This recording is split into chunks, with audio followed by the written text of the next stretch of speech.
नमस्कार, प्रणाम।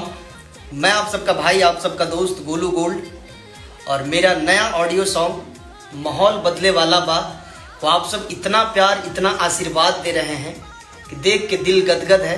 बहुत ही कम समय में 5 लाख रील्स कंप्लीट हो चुका है।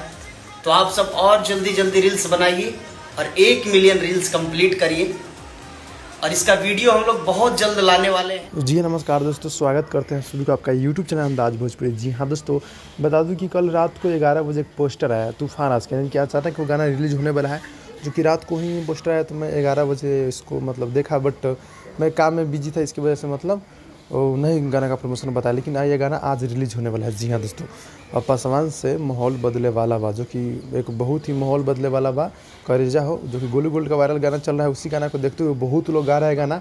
तो तूफान आज भी अपना दिमाग चला दिए हैं कि वो भी सोचे क्यों ना गा दिया जाए। तो सब लोग अपना अपना कास्ट को लेकर गाया है। तो तूफान आज भी इधर गा दिए हैं, जो कि पासवान से माहौल बदले वाला गाना का बोल है। गाना पूरी तरह से भाई बवाल है, और ये गाना MM महादेव म्यूजिक के माध्यम से देखने को मिलेगा। जी हाँ दोस्तों, MM Mahadev music YouTube channel के माध्यम से गाना देखने को मिलेगा। गाना पूरी तरह से बवाल है, जो कि छोटू यादव जी गीत को लिखे हैं और विनय धीरेन्द्र जी का म्यूजिक है। जी हाँ दोस्तों, तो गाना आप सबके बीच यानी कि आज सुबह, यानी कि अब शायद रिलीज भी हो गया होगा। आप लोग जाकर देख लीजिएगा। अभी तो हम सर्च नहीं किए हैं, लेकिन आप लोग जाकर देखिए और हो गया होगा।